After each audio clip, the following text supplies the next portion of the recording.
Hello. चलिए, नमस्कार प्यारे साथियों, कैसे हैं आप लोग। उम्मीद है शानदार, जिंदाबाद, जबरदस्त होंगे।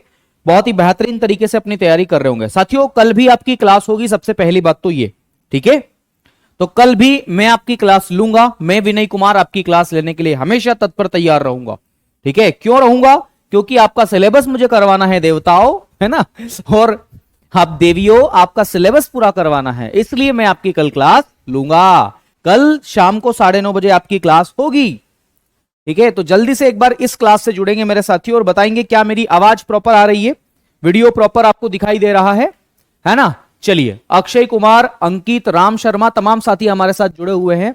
Good night, good night, good night. कहां से गुड नाइट हो गया? अभी तो गुड इवनिंग शुरू हुआ है मेरे दोस्त। आइए शुरू करते हैं। एक नया टॉपिक हम लोग शुरू कर रहे थे, बेरोजगारी। और बेरोजगारी को पढ़ने के लिए हमें सबसे पहले क्या पढ़ना पड़ेगा? रोजगार पढ़ना पड़ेगा।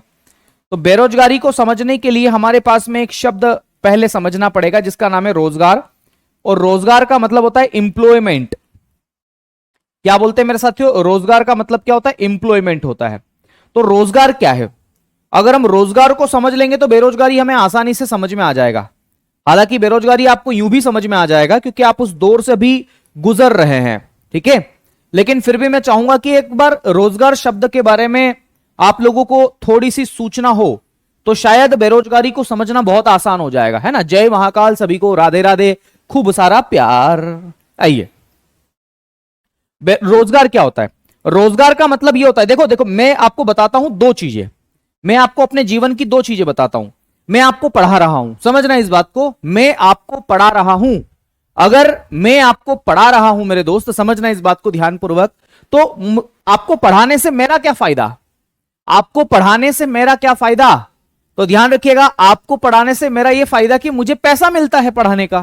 भाई मुझे सैलरी मिलती है, आपको पढ़ाता हूं तो मुझे सैलरी मिलती है। आ रही बात समझ में? दूसरी बात, अगर मैं समाज का कल्याण करता हूं, हो सकता है कि मैं कहीं जाकर के गांव के बच्चों को पढ़ा रहा हूं, और इसलिए पढ़ा रहा हूं कि मेरी रुचि है और मैं उन लोगों से फीस भी नहीं लेता हूं, मुझे वहां से पैसा भी नहीं मिलता है। तो ये दो काम, एक तो मैं आपको पढ़ा रहा हूं और दूसरा मैं गांव में भंडारे का आयोजन करूं, या फिर मैं शहर में हनुमान जी के मंदिर में भंडारे का आयोजन कर दूं, सुंदरकांड का आयोजन करूं और फ्री में सभी लोगों को खाना खिलाऊं। मुझे बताओ मेरा क्या फायदा उसमें? कोई फायदा है क्या? तो ध्यान रखिएगा, रोजगार का मतलब यह होता है कि जहां से आपको धन की प्राप्ति हो, जहां से आपको पैसा मिले। तो ध्यान रखिएगा, मैं पहली बात यहां पर बताऊंगा रोजगार का मतलब क्या है। तो जिससे जिससे धन मिले, या जिससे जिससे अर्थ की प्राप्ति हो, जिससे धन कमाया जाए, जिससे धन कमाया जाए, जिससे आर्थिक लाभ हो, ऐसा भी आप लिख सकते हैं। इकोनॉमिक बेनिफिट हो, तो जिससे आर्थिक लाभ हो, आर्थिक का मतलब है पैसा कौड़ी से संबंधित, इकोनॉमिक बेनिफिट।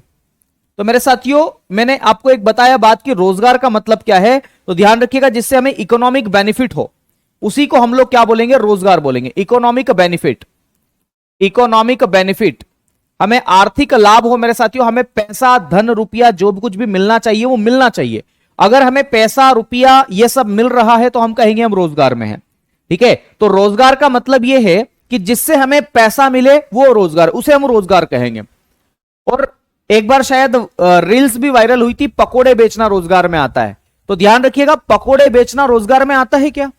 क्या पकोड़े बेचने से हमें पैसा मिलता है क्या? तो बिल्कुल मिलता है। अगर अगर मैं अपने घर के सामने एक ठेला लगा लूं और वहां पर पकोड़े बेचूं तो शायद मैं लोगों को, बहुत सारे लोगों को पकोड़े बेच पाऊंगा और उससे मैं क्या कर पाऊंगा? ध्यान रखिएगा, पैसा कमा पाऊंगा, अर्न कर पाऊंगा। तो ये बात आपको ध्यान रखना है, ये बेसिक सी बातें आपको विशेष रूप से पढ़ लेना है। मैंने क्या कहा? जिससे आपको आर्थिक लाभ हो, जिससे धन की प्राप्ति हो, उसी को हम एम्प्लॉयमेंट कहते हैं। एम्प्लॉयमेंट का जस्ट अपोजिट क्या है मेरे साथियों? बेरोजगार, अनएम्प्लॉयमेंट। तो एम्प्लॉयमेंट समझ में आ गया, जिससे हमें धन की प्राप्ति हो। मुझे एक बात बताओ, बेरोजगारी अब मैं लिखता हूं, एक तो रोजगार हो गया और दूसरा बेरोजगार या बेरोजगारी हो गया। और बेरोजगारी को हम लोग किस नाम से जानते हैं? अनएम्प्लॉयमेंट के नाम से जानते हैं। क्या बोलते हैं? अनएम्प्लॉयमेंट। अनएम्प्लॉयमेंट के नाम से आप इसे जानते हैं, ठीक है। इसे आप लोग क्या बोलते हैं? बेरोजगारी बोलते हैं। तो बेरोजगारी क्या है? अब रोजगार का ठीक उल्टा बेरोजगारी है। मुझे एक बात बताओ, अगर मैं उदाहरण बताऊं मेरे साथियों, रोजगार के पहले उदाहरण बताऊं, जैसे पकोड़े तलना, पकोड़े तलना, पकोड़े तलना मेरे साथियों, फ्राइंग पकोड़ाज आप इसे कहते हैं, जो बेसन के बनाए जाते हैं, वो रोजगार में है, क्योंकि उसको बेचने से, उसको सेल करने से क्या होगा मेरे साथियों, आपको क्या मिलेगा, मनी मिलेगी। आ रही बात समझ में? उसको सेल करने से मनी मिलेगी आपको। वैसे ही मेरे साथियों, अगर भंडारा करना, भंडारे को क्या बोलते हैं अंग्रेजी में, ठीक है, हमारे यहां तो भंडारा बोलते हैं भैया उसको, भंडारा करना। अगर आप माता जी के दरबार में मेरे साथियों भंडारा का आयोजन करते हो, तो भंडारा समाज सेवा है। भंडारा क्या है, सोशल सर्विस है, समाज सेवा, सोशल वेलफेयर भी आप इसे कह सकते हैं, सोसाइटी का वेलफेयर है मेरे साथियों, है ना। तो मैं लिख रहा हूं सोशल सर्विस है या सोशल वेलफेयर है। तो समाज का कल्याण करना, भंडारा आप सभी को खाना खिलाते हो, तो इससे आपको धन की प्राप्ति नहीं होती। तो ध्यान रखिएगा, इससे आपको मनी की प्राप्ति नहीं होती, इसलिए भंडारा जो है वो रोजगार में नहीं आता है। आ रही बात समझ में? ये ध्यान रखना। 15 अगस्त की वीडियो आ चुकी है, ठीक है, आप उसको देखना, वो आपका है आपका सेकेंड पार्ट है वो। और मेरे ख्याल से मैंने उसमें क्या पढ़ाया था, जनजाति पढ़ाया था, ठीक है। चलिए, बहुत बढ़िया, बहुत बढ़िया। राहुल कुमार, आप मुझे मैसेज करना टेलीग्राम पर, पर्सनली मैं आपसे बात करता हूं, ठीक है। तो भैया बेरोजगारी का मतलब क्या है? तो बेरोजगारी का मतलब यह है मेरे साथियों कि अगर कोई व्यक्ति काम करना चाहता है, जैसे आप लोग सब लोग काम करना चाहते हैं, आप सबको पता है, आप सब लोग काम करना चाहते हैं, लेकिन ध्यान रखिएगा, लेकिन हो क्या रहा है कि आपको काम नहीं मिल रहा है। तो मेरे साथियों, एक ऐसी स्थिति, एक ऐसी सिचुएशन मेरे साथियों, इसमें लिखेंगे एक ऐसी स्थिति, एक ऐसी स्थिति जिसमें व्यक्ति काम करना चाहता है, एक ऐसी स्थिति जिसमें व्यक्ति कार्य करना चाहता है, जिसमें व्यक्ति कार्य करना चाहता है, कार्य करना चाहता है, किंतु उसे कार्य नहीं मिलता, किंतु उसे काम नहीं मिलता, उसी को हम लोग क्या कहते हैं, बेरोजगारी बोलते हैं। और जो व्यक्ति जिसको काम नहीं मिलता, उसी को हम लोग क्या बोलते हैं, बेरोजगार बोलते हैं। तो ध्यान रखिएगा, आप सभी लोग काम करना चाहते हैं, लेकिन सरकार आपको काम नहीं दे रही है। इसमें मैं भी क्या कर सकता हूं, सरकार नहीं दे रही तो, लेकिन हां अभी वैकेंसी निकली है, ध्यान रखना, इस बार निकलना है। तो ये बेरोजगारी है। जो व्यक्ति काम करना चाहता है, वो मेरे साथियों उसको काम नहीं मिलता, उसी को हम लोग क्या बोलते हैं, बेरोजगार बोलते हैं। ये बात आपको ध्यान रखना है। देखो, मेरा जो मेन उद्देश्य है, वो उद्देश्य क्या है, जरा वो समझना। मैं आज आप लोगों को इसके प्रकार बताने वाला हूं। बेरोजगारी के प्रकार कौन कौन से हैं? तो टाइप्स ऑफ अनएम्प्लॉयमेंट, आ रही बात समझ में? टाइप्स ऑफ अनएम्प्लॉयमेंट की हम बात करेंगे कि बेरोजगारी के प्रकार कौन कौन से हैं। तो बेरोजगारी के बहुत सारे प्रकार हैं, जिसमें मैं कुछ प्रकारों के बारे में आपसे विशेष रूप से चर्चा करने वाला हूं। जैसे एक प्रकार में आपको बताता हूं, और उसे हम लोग किस नाम से जानते हैं, तो ध्यान रखिएगा, उसे हम लोग जानते हैं मेरे साथियों, शिक्षित बेरोजगारी। शिक्षित बेरोजगारी, एजुकेशनल अनएम्प्लॉयमेंट, शिक्षित बेरोजगारी, या इसी को बोलते हैं, अच्छा अंग्रेजी में भी लिख देता हूं पहले, एजुकेशनल अनएम्प्लॉयमेंट। या फिर एक और शब्द है इसी के लिए, उसका नाम है संरचनात्मक, स्ट्रक्चरल, संरचनात्मक, संरचनात्मक, स्ट्रक्चरल मेरे साथियों, स्ट्रक्चरल, संरचनात्मक बेरोजगारी। ये एक बेरोजगारी का प्रकार है, ठीक है। स्ट्रक्चरल अनएम्प्लॉयमेंट आप इसे कहते हैं, ये पहला प्रकार मेरे साथियों। तो एक प्रकार क्या हो गया, शिक्षित या संरचनात्मक बेरोजगारी। दूसरा प्रकार ध्यान रखिएगा, उसे आप कहते हैं मौसमी बेरोजगारी, सीजनल अनएम्प्लॉयमेंट। क्या बोलते हैं, मौसमी बेरोजगारी, और इसे हम लोग बोलते हैं सीजनल अनएम्प्लॉयमेंट, मौसमी बेरोजगारी। इसे अंग्रेजी में किस नाम से जानते हैं, तो seasonal unemployment, unemployment, seasonal unemployment आप इसे कहते हैं, मौसमी बेरोजगारी आप इसे कहते हैं। और जो तीसरा प्रकार है मेरे साथियों, उसे आप लोग किस नाम से जानते हैं, तो ध्यान रखिएगा, घर्षणात्मक बेरोजगारी, घर्षणात्मक बेरोजगारी, या इसी को संघर्षात्मक बेरोजगारी भी हम लोग कहते हैं। क्या बोलते हैं, घर्षणात्मक या संघर्षात्मक। इसी को हम अंग्रेजी में बोलते हैं frictional, frictional unemployment, frictional unemployment आप इसे कहते हैं। घर्षणात्मक या संघर्षात्मक बेरोजगारी ये शब्द है मेरे साथियों। और जो चौथा शब्द है उसे आप लोग किस नाम से जानते हैं? तो ध्यान रखिएगा, शिक्षित बेरोजगारी या संरचनात्मक, दूसरा मौसमी बेरोजगारी, घर्षणात्मक, फिर तीसरा लिखना चक्रीय बेरोजगारी। इसको बोलते हैं साइक्लिकल, चक्रीय। और इसके लिए शब्द क्या है? Cyclical unemployment, unemployment, cyclical unemployment, या इसी को चक्रीय बेरोजगारी के नाम से आप जानते हैं। तो यह भी आपको पढ़ना है। इसके अलावा मेरे दोस्त आपको एक और बेरोजगारी को पढ़ना है। पहले देख लेता हूं कि हम लोग सीमा पार तो नहीं कर गए, नहीं कर गए, हम लोग सीमा के अंदर ही हैं। पांचवा यहां लिख देता हूं, मेरे पिताजी का क्या जा रहा है ना? तो ध्यान रखिएगा, पांचवा में यहां लिख देता हूं। पांचवा जो प्रकार है एक और छूट गया है, जिसे आप लोग किस नाम से जानते हैं भैया? क्या क्या हो गया है? शिक्षित हो गया है, मौसमी हो गया, घर्षणात्मक हो गया, चक्री हो गया। हाँ, पांचवा लिखना मेरे दोस्त। जो पांचवा है उसे आप बोलते हैं अदृश्य, अदृश्य। और अदृश्य को आप लोग किस नाम से जानते हैं? इनविजिबल बोलते हैं, इनविजिबल। या इसी को बोलते हैं मेरे साथियों छिपी हुई। क्या बोलते हैं? अदृश्य के बाद में इसी को हम लोग एक और नाम से जानते हैं, जिसको बोलते हैं छिपी हुई, छिपी हुई। या इसी को बोलते हैं प्रच्छन्न, प्रच्छन्न बेरोजगारी।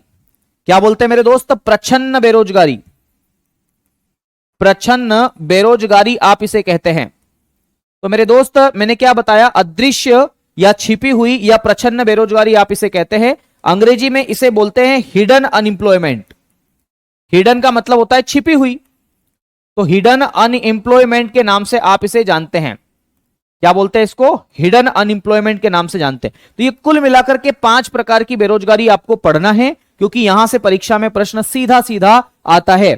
बेरोजगारी और जीविका में क्या अंतर है? प्रकाश कुमार, जीविका जीने की इच्छा है, ध्यान रखिएगा, जिजीविषा जिसे आप कहते हैं। जीविका जीने के लिए जो चीज चाहिए उसी को जीविका कहते हैं, ठीक है? जैसे जीने के लिए आपको रोटी, कपड़ा, मकान चाहिए, तो वो जीविका का साधन है। और बेरोजगारी जो है वो जीवन को अच्छे तरीके से जीने के लिए जरूरत होती है ना? तो ध्यान रखिएगा, अच्छे तरीके से जीना है आपको तो आपको रोजगार चाहिए, ठीक है? बहुत बढ़िया। बिरबल जी, गुरुदेव एनएसएसओ, एसएसओ, एनएसओ किस प्रकार के? Don't worry, I will take a class after 1 सितंबर। ध्यान रखिएगा, मैं 1 सितंबर के बाद में करंट इकोनॉमी की क्लास लेने वाला हूं, और वो क्लास यूट्यूब पे लेने वाला हूं। वहां पर ये सब चीजें बताऊंगा, एनएसएसओ क्या है, एसएसओ क्या है, ये सब चीजें बताऊंगा आपको, सीएसओ क्या है, तमाम प्रकार की बातें हम लोग करेंगे, ठीक है? चलिए, बहुत बढ़िया। तो सबसे पहला हम लोग हेडिंग डालते हैं मेरे दोस्त। क्या डालूं हेडिंग? आप बताओ क्या डालना चाहिए हेडिंग? तो ध्यान रखिएगा, मैं सबसे पहला हेडिंग डालता हूं मेरे साथियों, और वो हेडिंग क्या है? शिक्षित बेरोजगारी या संरचनात्मक बेरोजगारी। तो सबसे पहला मेरा हेडिंग है शिक्षित बेरोजगारी या संरचनात्मक बेरोजगारी। आज का टॉपिक गलती से मेरे साथियों, मुझे ऐसा उम्मीद थी कि हो जाएगा, लेकिन हुआ नहीं। मुद्रा और बैंकिंग हम कल पढ़ेंगे, ठीक है? आज नहीं पढ़ेंगे, ठीक है? तो मुद्रा और बैंकिंग नहीं है, मैं कोशिश करूंगा हमारी टीम से बोल के कि इसको बेरोजगारी वाला टॉपिक बना दे, ठीक है? तो पहला हेडिंग डालेंगे मेरे साथियों शिक्षित बेरोजगारी, एजुकेटेड या एजुकेशनल अनएम्प्लॉयमेंट आप इसे कहते हैं। शिक्षित बेरोजगारी, शिक्षित बेरोजगारी आप इसे कहते हैं, एजुकेशनल अनएम्प्लॉयमेंट, ठीक है? इसका मतलब क्या है? एजुकेशनल, या फिर इसके लिए एक और शब्द का मैंने प्रयोग किया है जिसका नाम है संरचनात्मक, संरचनात्मक। और इसके लिए जो अंग्रेजी शब्द है मेरे दोस्त, उसको हम बोलते हैं स्ट्रक्चरल, स्ट्रक्चरल अनएम्प्लॉयमेंट, संरचनात्मक बेरोजगारी। आप मुझसे जल्दी से पूछो कि सर इसका मतलब क्या है, तो ध्यान रखिएगा, इसका मतलब अपुन दिखाता है आपको इधर बना के। तो स्ट्रक्चरल या संरचनात्मक, या फिर हम कहें एजुकेशनल, या आप कहें शिक्षित बेरोजगारी। मेरे साथियों, इसका मतलब क्या है? इसका सामान्य सा मतलब क्या है?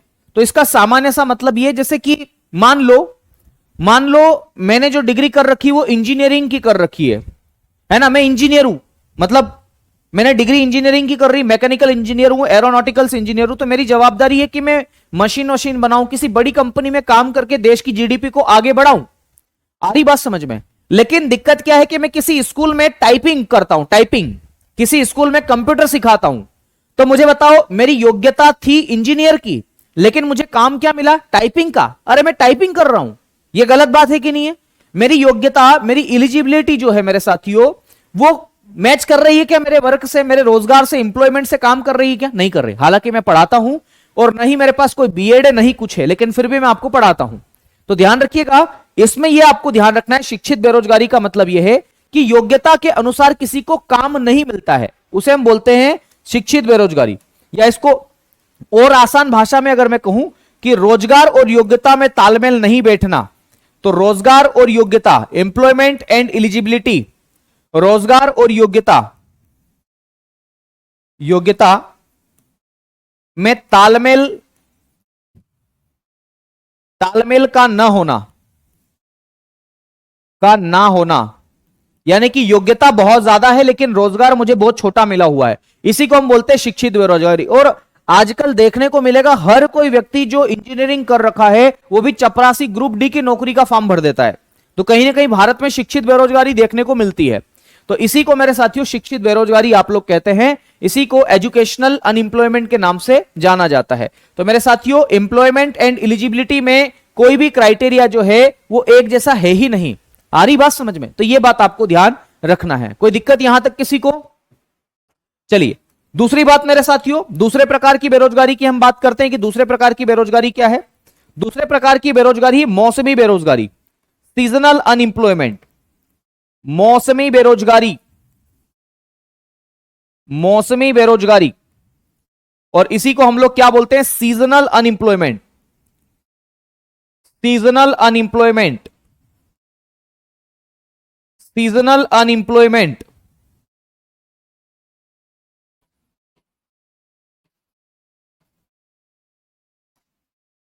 सीजनल अनएम्प्लॉयमेंट या मौसमी बेरोजगारी की हम बात करते हैं। तो मौसमी बेरोजगारी जो है यह पूछा जाता है ये कहां पर पाई जाती है, तो आपको यह ध्यान रखना ये प्राथमिक क्षेत्र में पाई जाती है। तो मेरे साथियों ये प्राइमरी सेक्टर, ये प्राथमिक क्षेत्र,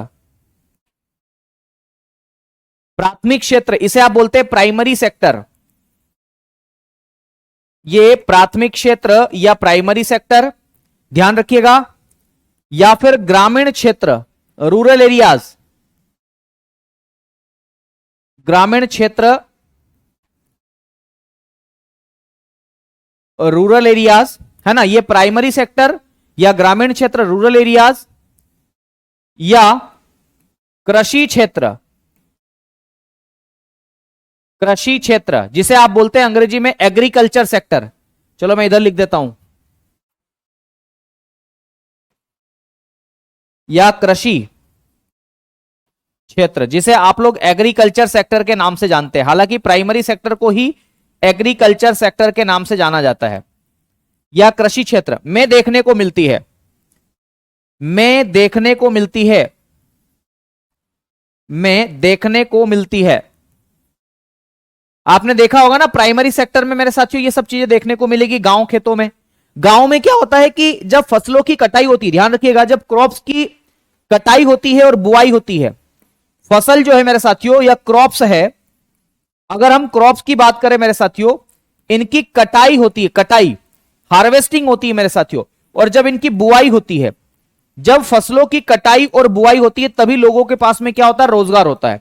तो ध्यान रखिएगा फसलों की कटाई और बुआई के समय मेरे साथियों लोगों के पास में क्या रहता है? एम्प्लॉयमेंट रहता है। तब सब आपको खेत पर देखने को मिलेंगे। लेकिन जैसे ही फसलों की बुआई होती है उसके बाद में कटाई तक का जो समय है वहां तक सब मेरे गांव वाले लोग है ना चौपाल पर बैठ करके, एक ऐसे चौपाल पर बैठ करके जो है, ध्यान रखिएगा, है ना, चौपाल पर बैठ करके क्या करते हैं? तो चौपाल पर बैठ करके मेरे साथियों ताश के पत्ते खेलते हैं। काम कुछ भी नहीं है, फालतू ही बैठे हैं, है ना। तो इसको बोलते हैं मौसमी बेरोजगारी। मतलब एक खास सीजन में तो लोगों के पास इंप्लॉयमेंट रहता है, लेकिन उसके अलावा लोगों के पास में क्या रहता है? इंप्लॉयमेंट रहता ही नहीं है। तो पूछा जाता है सीजनल अनएम्प्लॉयमेंट कहां देखने को मिलता है? तो प्राइमरी सेक्टर में देखने को मिलता है, एग्रीकल्चर सेक्टर में देखने को मिलता है, या फिर इसी को आप लोग एक और नाम बोलते हैं रूरल एरियाज में देखने को मिलता है। तो that is the most important point about it. ठीक है, तो ये बात आपको ध्यान रखना है। रूरल एरियाज याद रखना है, प्राइमरी सेक्टर्स आपको याद रखना है, एग्रीकल्चर सेक्टर आपको याद रखना है। यहां पर आपको देखने को मिलेगा। और मैंने बताया कि इसमें क्रॉप्स की जब कटाई वटाई होती है तब लोगों के पास में इंप्लॉयमेंट रहता है, उसके अलावा लोग सब बेरोजगारी रहते हैं। आपने एक स्कीम के बारे में जरूर सुना होगा, मनरेगा के बारे में। मनरेगा स्कीम जो है ना, मनरेगा स्कीम जो है उसके अंतर्गत भी 100 दिन का गारंटी युक्त मेरे साथियों रोजगार मिलता है, लेकिन साल भर में 365 दिन होते हैं। तो मैं ये पूछना चाहता हूं कि बाकी 265 दिन किसान करेगा तो करेगा क्या, मजदूर करेगा तो करेगा क्या? तो बाकी दिन बेरोजगार रहेगा, केवल 100 दिन का रोजगार इंप्लॉयमेंट मिला हुआ है उसे। आ रही बात समझ में? आयुष गुप्ता जी पूछ रहे वॉलेंट्री एंड इनवॉलेंट्री अनएम्प्लॉयमेंट कौन सी होती है, बता दूंगा वो भी। ऐच्छिक और अनैच्छिक बोलते हैं इसको हम। ऐच्छिक, ऐच्छिक का मतलब यह है कि जो इच्छा से बेरोजगार रहना चाहता है। जैसे मैं आपको पढ़ा रहा हूं और मुझे काम मिल रहा है, लेकिन मैं फिर भी काम करना नहीं चाहता हूं क्योंकि मेरा बाप कमाता है बहुत अच्छा खासा, तो मैं काम नहीं करना चाहता हूं। आ रही बात समझ में?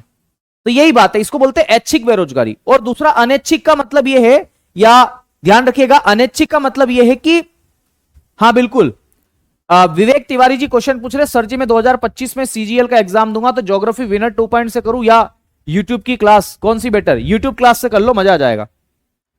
ठीक है, तो मेरे दोस्त ये बात आपको ध्यान रखना है। चलिए अगला मेरे साथियों ऐच्छिक बेरोजगारी की हम बात करते हैं। ऐच्छिक, अब एक बिंदु आपने बता ही दिया है तो मैं लिखवा देता हूं इसको, ऐच्छिक बेरोजगारी। ऐच्छिक बेरोजगारी, और ऐच्छिक बेरोजगारी को हम अंग्रेजी में किस नाम से जानते हैं? तो वॉलंट्री। क्या बोलते हैं मेरे साथियों? वॉलंट्री। जिंतू बर्मान, पहली बार कर रहा हूं क्लास। ओहो हो, क्लास खत्म होने आ गई और आप बोल रहे पहली बार कर रहे हैं। ऐच्छिक को बोलते हैं वॉलंट्री, डेली आना चाहिए भाई क्लास में। तो अनएम्प्लॉयमेंट, वॉलंट्री अनएम्प्लॉयमेंट। मेरे कुछ दोस्त ऐसे भी हैं, मेरे दोस्त जिनको इंग्लिश में दिक्कत आती है। मैं आपकी बात से सहमत हूं, आपको सच में दिक्कत आती होगी क्योंकि मैं भी उस समस्या से गुजर चुका हूं। लेकिन ध्यान रखना मेरे दोस्त, आप लोगों को मैं फिर से कहना चाहूंगा, मैं अवसर 2.0 में भी इकोनॉमिक्स पढ़ाऊंगा। और ध्यान रखिएगा उसमें जो इकोनॉमिक्स में पढ़ाऊंगा वो मैं आपको पीडीएफ से भी पढ़ाऊंगा और लिख लिख के भी पढ़ाऊंगा। तो पीडीएफ का यूज मैं आपको एनिमेशन का यूज करके आपको वहां पर समझाने की कोशिश करूंगा। ठीक है, तो डोंट वरी, थोड़ा सा इस बार कर लीजिए मैनेज मेरे दोस्त, है ना। बाकी मैं, विश्वास करिए, आपका नुकसान नहीं होने दूंगा। ठीक है, तो ऐच्छिक बेरोजगारी का मतलब क्या है? ऐच्छिक बेरोजगारी का मतलब है जो इच्छा से बेरोजगार है। ऐसा व्यक्ति या ऐसे व्यक्ति जिनको कार्य मिल रहा है लेकिन वो कार्य करना नहीं चाहते हैं, तो ऐसे व्यक्ति या ऐसे बेरोजगार, या ऐसा लिखे, ऐसे व्यक्ति जो कार्य करना नहीं चाहते, जो कार्य मिलने पर भी, जो कार्य मिलने पर भी अपनी इच्छा से, जो कार्य मिलने पर भी अपनी इच्छा से करना नहीं चाहते, अपनी इच्छा से कार्य करना नहीं चाहते, कार्य करना नहीं चाहते, उन्हें हम लोग किस नाम से जानते हैं? ऐच्छिक बेरोजगार कहते हैं। इसका मतलब यह है कि मान लो उदाहरण के लिए आप लोगों को नौकरी मिल गई, मान लो सीजीएल में आप जीएसटी इंस्पेक्टर बन गए, लेकिन जो है मेरे साथियों आप काम करना नहीं चाहते, आप बोल रहे नहीं करना मेरे को, तो मेरे को दूसरी नौकरी करना, मैं तो यूपीएससी की तैयारी करूंगा। आ रही बात समझ में? तो आपको रोजगार तो मिल रहा है लेकिन आप जबरन नहीं करना चाहते, आप बोल रहे हैं अरे कौन करे रोजगार, रोजगार सब फेल है, बोले अपना कुछ बिजनेस करेंगे, है ना। तो काम मिल रहा है लेकिन काम नहीं करना चाह रहे, उसी को बोलते हैं ऐच्छिक या वॉलंटरी अनएम्प्लॉयमेंट, आप इसे कहते हैं। ठीक है, ये वॉलंटरी है। क्या बोलते हैं इसको? वॉलंटरी है मेरे दोस्तों, वॉलंटरी अनएम्प्लॉयमेंट हम इसे कहते हैं। ठीक है, चलिए बहुत बढ़िया, शानदार, बिल्कुल बिल्कुल बिल्कुल कल्पना, है ना। मंजिल मिलने पर सुनाएंगे तुम्हें संघर्ष की दास्ता, क्या क्या बिछड़ गया हमसे यहां पर पहुंचते पहुंचते। वाह क्या बात है यश भाई, मजा आ गया, है ना। तो चलिए फिर अगली बेरोजगारी की बात करते हैं। मौसमी हो गया, शिक्षित हो गया, आप लिखते हैं घर्षणात्मक। घर्षणात्मक, घर्षणात्मक या इसी को बोलते हैं संघर्षात्मक बेरोजगारी। घर्षणात्मक का मतलब है फ्रिक्शनल, घर्षणात्मक, या फिर इसको हम बोलते हैं संघर्षात्मक। घर्षणात्मक या संघर्षात्मक, या इसी को हम लोग बोलते हैं frictional, frictional unemployment. Frictional unemployment आप इसे कहते हैं। घर्षणात्मक या संघर्षात्मक बेरोजगारी आप इसे कहते हैं मेरे दोस्त। ये क्या मसला है जरा वो समझो। घर्षणात्मक या संघर्षात्मक बेरोजगारी की हम बात करते हैं, फ्रिक्शनल। ध्यान रखिएगा, इसमें मैं पहले समझा दूं या पहले लिखा दूं? पहले समझा देता हूं, मजा आ जाएगा आपकी कसम। तो ध्यान रखिएगा, पहले एक लाइन लिखवा देता हूं। एक रोजगार से दूसरे रोजगार के बीच का समय, एक रोजगार से दूसरे रोजगार की प्राप्ति के बीच का समय, मैंने क्या बताया? एक रोजगार से दूसरे रोजगार की प्राप्ति के बीच का समय। जैसे उदाहरण के लिए ध्यान रखना, आप सभी लोग जो है, मैं ऐसा उदाहरण लेकर के चलता हूं जिससे आपको पता हो। एक रोजगार, बोले एक रोजगार ऑलरेडी आपके पास में था। कैसा रोजगार? आप एसएससी जीडी की परीक्षा निकाल चुके थे।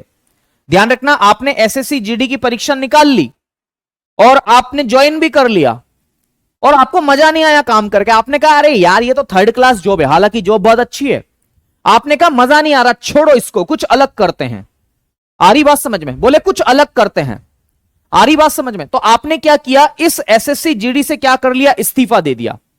ध्यान रखिएगा, इससे रिजाइन मार दिया मेरे साथियों, इससे आपने इस्तीफा दे दिया। और आप वापस से आपने क्या किया मेरे दोस्त? इस्तीफा देने के बाद में मेरे साथियों आरडब्ल्यूए की एप्लीकेशन से आपने क्या किया? आपने मेरे साथियों सिविल सर्विस का कोर्स ले लिया। आपने सिविल सर्विस का क्या ले लिया? कोर्स ले लिया। या छोड़ो, जीडी की नौकरी आपको नहीं करनी है ना, कोई बात नहीं। आपने क्या किया मेरे साथियों? सीजीएल का बैच ले लिया। सीजीएल का कंबाइंड ग्रेजुएशन लेवल की आप लोग जो है तैयारी करने लग गए। और आप लोग अब क्या बन गए हो? तो ध्यान रखना, आप लोग बन गए हो, आपको एक नया रोजगार मिल गया मेरे साथियों, जीएसटी इंस्पेक्टर आप बन गए हो। जीएसटी इंस्पेक्टर आप बन गए। आपने तैयारी करी है ना, इस्तीफा। एसएससी जीडी में आप ऑलरेडी थे, आपका मन नहीं लगा, आपने कहा भाड़ में जान दो ऐसी नौकरी, कुछ अच्छी नौकरी करेंगे। और आपने क्या किया? रोजगार छोड़ दिया, इस्तीफा दे दिया और आरडब्ल्यूए से एप्लीकेशन पर आपने क्लास ले ली और सीजीएल का बैच लेकर के आप जीएसटी इंस्पेक्टर बन गए। तो ध्यान रखिएगा, ये एक रोजगार एसएससी जीडी का, एसएससी जीडी से लगा करके, मैं जो कहना चाह रहा हूं वो जरा समझने की कोशिश करना, समझ में आएगा। एसएससी जीडी से लगा करके जीएसटी इंस्पेक्टर का जो सफर है मेरे साथियों, इसके बीच में आपने क्या किया है? घिसा है, आपने संघर्ष किया है। इसीलिए इसको हम लोग क्या बोलते हैं? संघर्षात्मक बेरोजगारी कहते हैं, या इसी को घर्षणात्मक बेरोजगारी भी कहते हैं। कोई दिक्कत है क्या? बोलो हाँ है तो फिर से समझाता हूं, सुनो। एक रोजगार, पहला रोजगार था एसएससी जीडी और मजा नहीं आया आपको नौकरी करके। आपने कहा ये कोई नौकरी है, छोड़ो, इस्तीफा दिया। आरडब्ल्यू से आपने एप्लीकेशन खरीदा मेरे साथियों, ध्यान रखिएगा, हाँ सुनिएगा, आरडब्ल्यू से सीजीएल का एप्लीकेशन आपने मतलब कोर्स खरीदा और आपने तैयारी करके जीएसटी इंस्पेक्टर बन गए, दूसरा रोजगार प्राप्त कर लिया। तो एक रोजगार से दूसरे रोजगार के बीच में आपने संघर्ष किया है और उसी को हम लोग क्या बोलते हैं? तो ध्यान रखिएगा, उसी को हम लोग क्या कहते हैं? तो उसी को आप कहते हैं संघर्षात्मक या घर्षणात्मक बेरोजगारी कहते हैं। ठीक है, चलिए, नहीं समझ में आया कोई बात नहीं, अपन फिर से समझाता है इसको। देखो उदाहरण लेता हूं, मैं चेंज कर लेता हूं, शायद अब मामला सेट हो जाए। यहां समझ में नहीं आया तो यहां समझ में आएगा। आपने यूपी पुलिस का एग्जाम दिया, ध्यान रखिएगा, आप लोग यूपी पुलिस में हैं। किस में है? यूपी पुलिस में है। और आपने देखा कि यार यूपी पुलिस का ना मामला कुछ अलग ही है। मामला कुछ अलग से मेरा मतलब यह है कि आपने देखा कि आपका जो अधिकारी है, जो कि डीएसपी है, उसकी झांकी है यार। और उससे भी बड़ा जो अधिकारी है, जो कि आईपीएस है, एसपी है मेरे साथियों, सुपरिंटेंडेंट ऑफ पुलिस। बोले अरे क्या बात है, एक फोन लगाता है, 1000 सिपाही आकर के सलाम साहब, जय हिंद साहब करते हैं। आपका दिमाग हुआ खराब, आपने कहा ये पावर चाहिए यार अपने को। आपने क्या बोला? ये पावर चाहिए अपने को, ठीक है।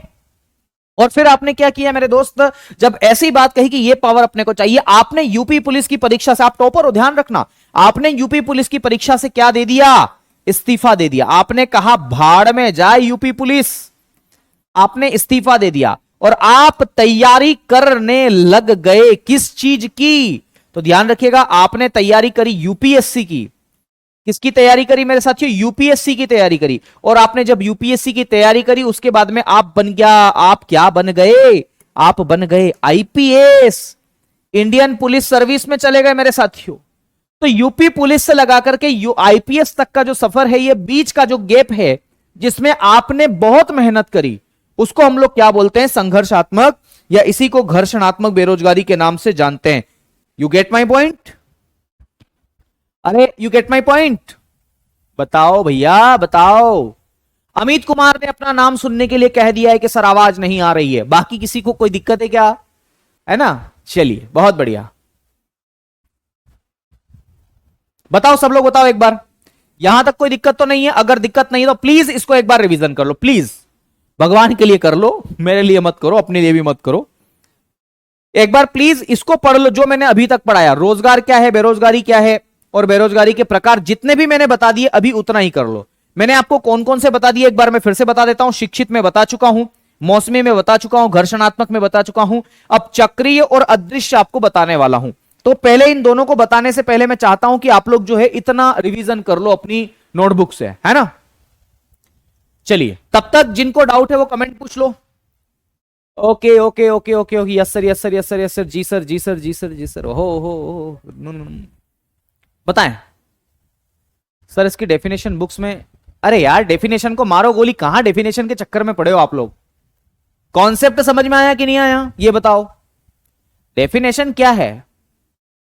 डेफिनेशन तो एक लाइन का खेल है, सब तो लिखा हुआ है। अब देखो डेफिनेशन में ये थोड़ी लिखा होगा कि कोई व्यक्ति यूपी पुलिस में था, उसने इस्तीफा दिया, उसके बाद यूपीएससी की तैयारी करी, फिर वो आईपीएस बना। ये कोई डेफिनेशन होती है क्या? डेफिनेशन ऊपर लिखी है, एक रोजगार से दूसरे रोजगार की प्राप्ति के बीच का समय। ठीक है, चलिए बहुत बढ़िया, शानदार। अंसारी जी क्या डाउट है आपका? बिल्कुल आप पूछिए ना। अरे भाई आप तो हमारे देवता है, हे प्रभु पूछिए क्या हुआ जी। देखो सीजीएल वाले बच्चे मैं पहले भी बता चुका हूं कि मैं ऑलरेडी आपके लिए पहले ही विनर बैच में मेहनत कर चुका हूं, वहां से पढ़ लो मेरे दोस्त, पढ़ लो, नहीं तो 27 तारीख तक ऐसे भी मैं आपका सिलेबस खत्म कर दूंगा। किरण जी पूछ रहे हैं अरविंद पनगड़िया। अरे रुक तो जाओ, अरविंद पनगड़िया ऐसा कौन सा पनगड़िया है? कर लेंगे अरविंद जी को भी, ऐसा क्या दिक्कत है? ठीक है चलिए। अर्जुन जी ओके सर मैं ब्लॉक हूं। नहीं शिवानी कोई ब्लॉक नहीं है, आपके पास जॉब है है ना? मैं आपको पढ़ाता हूं इससे अच्छी जॉब क्या हो सकती है सर? या ही भी बेरोजगारी में, हाँ बेरोजगारी में आएगा जी। हाँ हाँ जी हाँ जी, बिल्कुल सही कह रहे हैं आप, बहुत बढ़िया। चलिए आगे बढ़ते हैं। आपको सबको समझ में आया, मेरे लिए इतनी बहुत अच्छी बात है। अगला है मेरे साथियों जिसको हम लोग लिखते हैं छिपी हुई बेरोजगारी या हिडन अनएम्प्लॉयमेंट, है ना? मैं उसको अब पढ़ाता हूं आपको कि छिपी हुई बेरोजगारी क्या है। तो नोट डाउन करेंगे मेरे साथियों, इसको हम बोलते हैं अदृश्य बेरोजगारी। ध्यान रखिएगा, अदृश्य, और अदृश्य को आप लोग इनविजिबल कहते हैं, इनविजिबल। इसको बोलते हैं छिपी हुई, और छिपी हुई को आप लोग किस नाम से जानते हैं? हिडन, हिडन के नाम से जानते हैं। इसी को प्रच्छन्न भी बोलते हैं, प्रच्छन्न, प्रच्छन्न बेरोजगारी। ये क्या मसला है?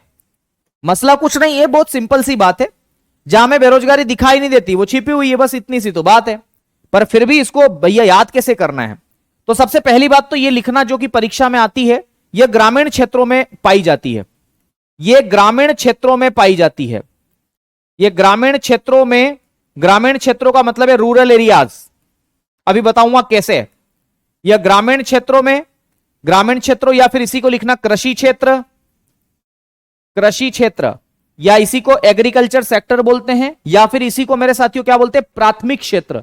क्या बोलते हैं? प्राथमिक क्षेत्र, प्राथमिक क्षेत्र, प्राथमिक क्षेत्र, प्राइमरी सेक्टर, प्राथमिक क्षेत्र या प्राइमरी सेक्टर में देखने को मिलती है, में देखने को मिलती है, में देखने को मिलती है। It is sown in the rural areas, primary sector and agriculture sector. तो ध्यान रखिएगा वहां पर यह देखने को मिलती है। कैसे देखने को मिलती है मैं आपको एक एग्जांपल बताता हूं। दरअसल मैं अभी कुछ दिन पहले मेरे साथियों 8-10 दिन पहले घर गया था।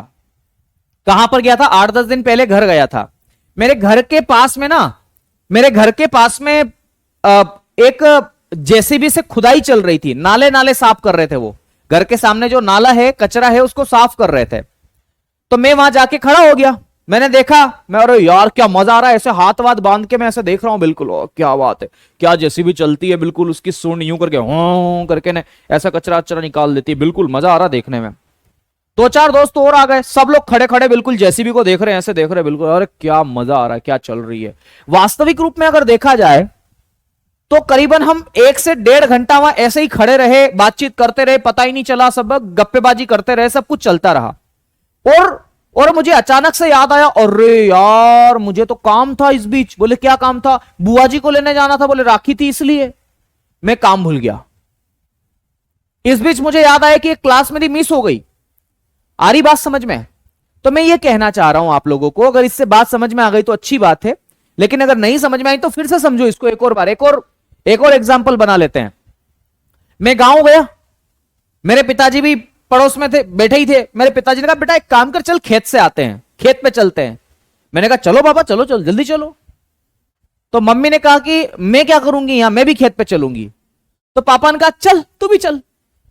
मेरा एक भाई है, वो बोलता है कि मैं क्या करूंगा घर पे, मैं भी चलूंगा तुम्हारे साथ में। हमने कहा यार तू क्यों रो रहा है, तू भी चल, चल भाई चल। तो मैं, मेरा भाई, मेरे पापा, मेरी मम्मी और मेरी बहन, वो देख देख के, मेरे साथियों ध्यान रखिएगा, वो देख देख के बोल रही कि आप सब घर जा रहे हो, आप सब खेत जा रहे हो, तो मैं यहां क्या करूंगी घर पे। बोले मैं भी चलूंगी भैया। मैंने कहा चलो आप भी चलो। आ रही बात समझ में? तो मैं, पापा, मम्मी, भाई, बहन, हम सब खेत पर चले गए, सब खेत पर चले गए। और क्या कर रहे हैं वहां पर? कुछ नहीं कर रहे हैं, केवल केवल सिंचाई चल रही, इरिगेशन चल रहा है। हम एक क्यारी से दूसरी क्यारी में पंप को उठा के, मोटर को उठा करके, पाइप को उठा करके रख रहे हैं, ताकि मेरे साथियों क्या हो जाए, ठीक है, ताकि क्या हो जाए, ताकि पानी जो है वो खेतों में पहुंच जाए। और हम सब आराम से गप्पे लड़ा रहे हैं, बातचीत कर रहे हैं, आराम से गप्पे लड़ा रहे हैं। फिर मैंने पिताजी से पूछा, मतलब हमको किसी को महसूस नहीं हो रहा है कि हम कामकाज नहीं कर रहे हैं, ठीक है, आ रही बात समझ में? हम सब ऐसे ही बातचीत कर रहे हैं, में पता ही नहीं चल रहा है। तो मुझे बताओ, हम वापस शाम को घर आए, हमने देखा अरे यार ये काम भी पेंडिंग रह गया, वो भी पेंडिंग रह गया। मुझे बताओ हमें वो चीज दिखाई दी क्या? अरे भाई वहां एक व्यक्ति होता, अगर मैं अकेला भी जाता खेत पर तो भी मैं काम कर लेता, लेकिन नहीं, मेरे पापा, मम्मी, मैं, भाई, बहन सब गए। आ रही बात समझ में? और मतलब हमें बेरोजगारी का एहसास ही नहीं हुआ। और इसका सबसे बेस्ट एग्जांपल बताता हूं, इंस्टाग्राम।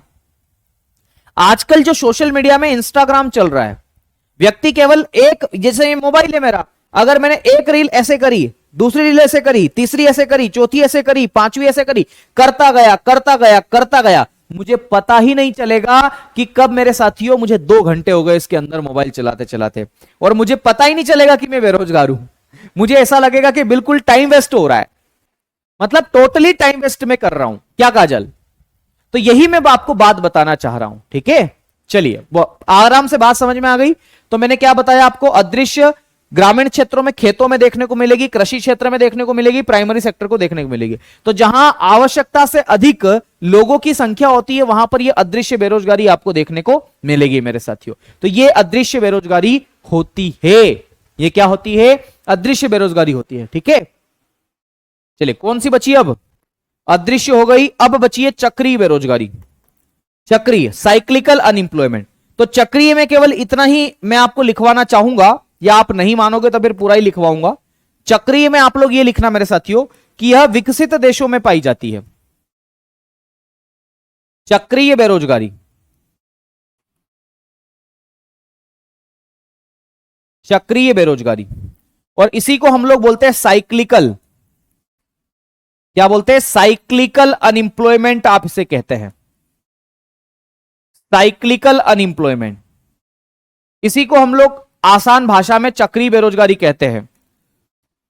अभी हाल ही में मैंने 3 इडियट मूवी देख ली है, तो मुझे याद आ रहा है कि आसान भाषा में बाहर जाइए। और फिर वो आता है आमिर खान और कहता है, पता नहीं क्या इंग्लिश में बड़बड़ाता है, और बाद में कहता है कि सर किताबें, बुक्स, है ना। तो आप समझ गए होंगे जिसने देखी होगी। चक्रीय बेरोजगारी कहां पर देखने को मिलती है? तो ध्यान रखिएगा, ये विकसित देशों में देखने को मिलती है। विकसित देशों का मतलब है डेवलप्ड कंट्रीज, या विकसित देशों में देखने को मिलती है। यह विकसित देशों में देखने को मिलती है। अरे बात समझ में आ रही है कि नहीं आ रही है? पल्ले पड़ रही है मामला? चलिए, ये विकसित देशों में देखने को मिलती है।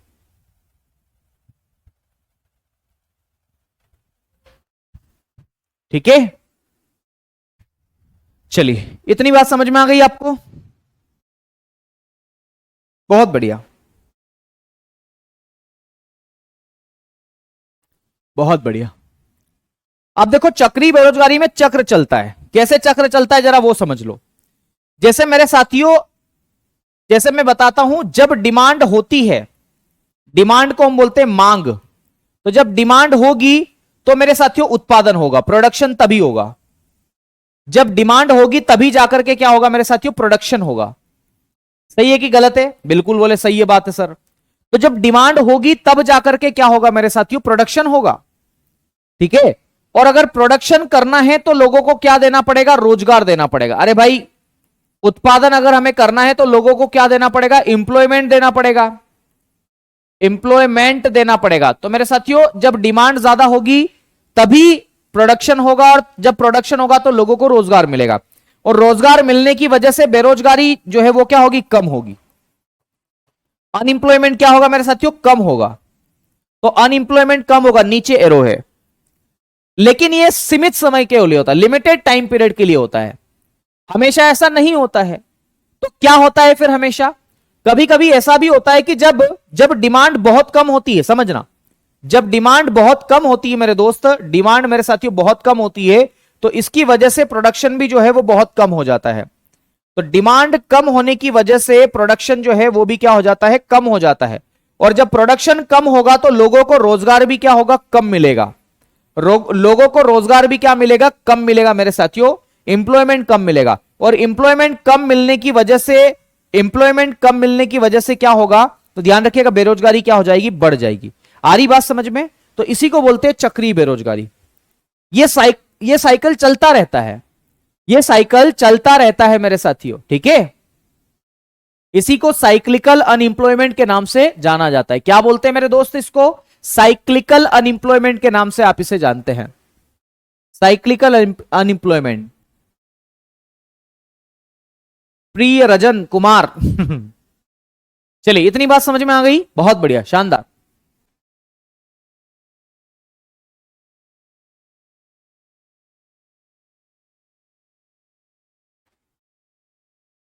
हम्म, बिल्कुल। धर्मेंद्र यादव, कमेंट का रिप्लाई नहीं आ रहा है। क्या कमेंट है भाई आपकी? कमेंट बताइए। तो ये बेरोजगारी वाला टॉपिक आपका खत्म हो गया। अब हम एक नए टॉपिक की शुरुआत करने वाले हैं, और वह आपका टॉपिक क्या है? तो ध्यान रखिएगा, वह आपका टॉपिक है मुद्रा और बैंकिंग, मनी एंड बैंकिंग। तो क्या हम मनी एंड बैंकिंग को शुरू कर दे, या मैं आपके कमेंट्स ले लूं डाउट वाले? ये बताइए जरा, है ना? कल भी आपकी क्लास होगी, शाम को होगी, क्लास में लूंगा। ठीक है, और परसों भी आपकी क्लास होगी, छुट्टी होगी ही नहीं। ठीक है, तो चलिए मैं मुद्रा और बैंकिंग की शुरुआत करता हूं बिना किसी देरी के मेरे साथियों। मनी एंड बैंकिंग, आप क्या समझते हैं मुद्रा और बैंकिंग से, जरा ये मुझे बताना।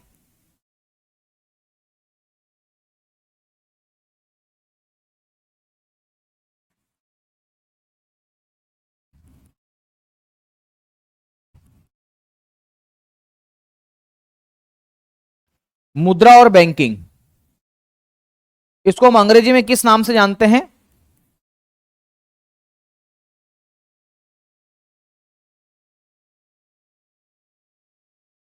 तो मनी एंड बैंकिंग आप इसे कहते हैं, मनी एंड बैंकिंग कहते हैं, मुद्रा और बैंकिंग आप इसे कहते हैं, है ना? तो देखो, इसमें दो चीजें जरा हम डिस्कशन कर लेते हैं कि हम लोगों को पढ़ना क्या है। इसमें दो पार्ट है, एक पार्ट का नाम है मुद्रा। तो मुद्रा से रिलेटेड जो पार्ट हमें देखना है वो ये देखना है मेरे साथियों, एक बात जो हमें देखना है वो ये देखना है, वस्तु विनिमय प्रणाली क्या है, जिसे आप बार्टर सिस्टम कहते हैं। वस्तु विनिमय प्रणाली, एक वस्तु देकर के दूसरी वस्तु खरीदना। गांव में आज भी होता है, गेहूं देकर के सब्जियां लेते हैं, तो बार्टर सिस्टम आप उसे कहते हैं। तो वस्तु विनिमय प्रणाली आपको इसमें पढ़ना है मेरे साथियों। इसके अलावा क्या पढ़ना है आपको? तो ध्यान रखिएगा, मुद्रा पढ़ना है, मनी पढ़ना है। मनी में मैं आपको बता दूं, मनी के प्रकार पढ़ना है। मनी के प्रकार कौन कौन से, टाइप्स ऑफ मनी। आपने कई बार सुना होगा मेरे साथियों, प्लास्टिक मनी, गोल्ड मनी, है ना, और सिक्योरिटी मनी, ये सब चीजें ध्यान रखिएगा, ये सब चीजें हैं मेरे साथियों, ठीक है। फिर ये पढ़ना है। इसके अलावा आपको क्या पढ़ना है मनी में, तो मनी में मेरे साथियों भारतीय जो इंडियन नोट है मेरे साथियों, पेपर करेंसी है। पेपर करेंसी भी एक प्रकार का मनी का टाइप ही है। तो पेपर करेंसी जो है, इंडिया की जो पेपर करेंसी है, उस पर किस किस की आकृति है मेरे साथियों, उसकी साइज क्या है, ध्यान रखिएगा, उस पर कौन सा फिगर बना हुआ है, और उस पर मेरे साथियों, है ना, उसका कलर क्या है, यह बात आपको देखना है, क्योंकि यहां से भी प्रश्न आपकी परीक्षा में पूछा जाता है। इसके बाद में आपको मेरे साथियों इन्फ्लेशन के बारे में पढ़ना है। इन्फ्लेशन का मतलब है मुद्रास्फीति, यह भी मनी एंड बैंकिंग का ही हिस्सा है। तो मुद्रास्फीति मेरे साथियों इसको पढ़ना है। इसको आप महंगाई भी बोल देते हैं, क्या बोलते हैं, महंगाई आप लोग कह देते हैं, महंगाई। इन्फ्लेशन का ठीक उल्टा होता है डिफ्लेशन, अवस्फीति आप इसे कहते हैं, क्या बोलते हैं, अवस्फीति। इसको भी हम लोग पढ़ेंगे। इसके अलावा मेरे साथियों विमुद्रीकरण, डीमोनिटाइजेशन, ये भी हम लोग पढ़ेंगे। तो विमुद्रीकरण या इसी को मेरे साथियों डीमोनिटाइजेशन आप कहते हैं, डीमोनिटाइजेशन। विमुद्रीकरण क्या होता है इसको भी हम देखेंगे। एक है मेरे साथियों अवमूल्यन, डीवैल्यूएशन, अवमूल्यन, डीवैल्यूएशन आप इसे कहते हैं, इसको भी हम लोग देखेंगे मेरे दोस्त। तो ये मुद्रा का हिस्सा है, मुद्रा का हिस्सा मेरे साथियों, ये सारा का सारा जो है ये मुद्रा का हिस्सा है। इसके अलावा बैंकिंग में हम लोग क्या क्या पढ़ेंगे जरा वो देख लो। बैंकिंग में हम लोग पढ़ने वाले मेरे साथियों सेंट्रल बैंक को, सेंट्रल बैंक ऑफ इंडिया के बारे में हम लोग पढ़ेंगे। विशेष रूप से अगर मैं बात करूं तो मेरे दोस्त आपके आरबीआई के बारे में मैं आपसे चर्चा करूंगा। रिजर्व बैंक ऑफ इंडिया के क्या क्या फंक्शंस है, तो यहां पर monetary policy is the most important chapter, ध्यान रखिएगा। मॉनेटरी पॉलिसी जो है वो यहां पर आपको देखने को मिलेगी। बैंक में मैं आपकी सभी राष्ट्रीयकृत बैंकों के बारे में भी पढ़ाऊंगा। राष्ट्रीयकृत का मतलब है नेशनलाइज्ड बैंक, नेशनलाइज्ड बैंक मेरे साथियों। आपको पता है वर्तमान में 12 राष्ट्रीयकृत बैंक है, उनके बारे में बताऊंगा मेरे साथियों, ठीक है, यह बात आपको ध्यान रखना है। इसके अलावा मैं बैंकिंग में मेरे साथियों कमर्शियल बैंक के बारे में पढ़ाऊंगा, व्यापारिक बैंकें क्या होती है, ठीक है। पेमेंट बैंक के बारे में बताऊंगा, पेमेंट बैंक क्या होती है, पेमेंट बैंक। और स्मॉल फाइनेंस बैंक क्या होती है उसके बारे में भी डिस्कस करूंगा। स्मॉल फाइनेंस बैंक जब मैं पढ़ाऊंगा तभी इसको हिंदी में बता दूंगा।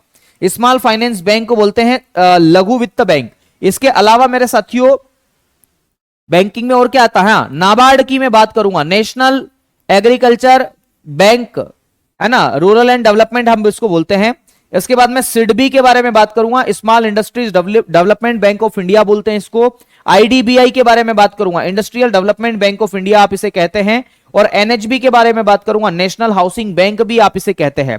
तो इन सभी बैंकों के बारे में मैं बात करूंगा। एक आरआरबी रीजनल रूरल बैंक मेरे साथियों, आरआरबी क्या होती है इसके बारे में भी बात करूंगा। तो ये मनी एंड बैंकिंग का पूरा चैप्टर आपका है। तो इन सभी चैप्टर्स के बारे में मैं आपसे बात करूंगा, ठीक है। चलिए प्रदीप भाई कोई ब्लॉक नहीं है। तो इतनी सारी बातें आपसे मैं कल करने वाला हूं, ये स्टार्टिंग में कल करूंगा मेरे साथियों। तो कल से हम लोग इसके बारे में डिस्कस करने वाले हैं। तो भैया समझ में आई बात, आपको समझ में आई आपको बात?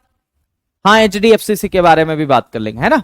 मैं करंट इकोनॉमी की क्लास लूंगा, बहुत जल्दी, ध्यान रखिएगा। और वहां पर आपको करंट इकोनॉमी का सिनेरियो जो है वो बताऊंगा। तो डोंट वरी, हम लोग बहुत जल्दी जो है हमारे सिलेबस के अंत की ओर हैं और हम लोग पूरी कोशिश करेंगे कि हम लोग जो है इसको बहुत अच्छे से कवर अप कर ले, है ना। मेरी ऐसी उम्मीद भी है, कामना भी है कि हम लोग बहुत जल्दी इसको करने वाले हैं अच्छे से। और मुझे उम्मीद है पूरी कि हम लोग बहुत अच्छे से इसको करेंगे, खूब मेहनत करेंगे हम लोग, ठीक है। तो चलिए भैया आज के लिए इतना ही करते हैं, शेष वार्ता आप लोगों से शीघ्र करते हैं। तब तक के लिए दीजिए मुझे इजाजत, मिलते हैं कल शाम को 9:30 बजे। शुक्रिया, धन्यवाद, जय महाकाल, राधे राधे, खूब सारा प्यार, आराम करिए, इंतजार करिए कल का। शुक्रिया, धन्यवाद।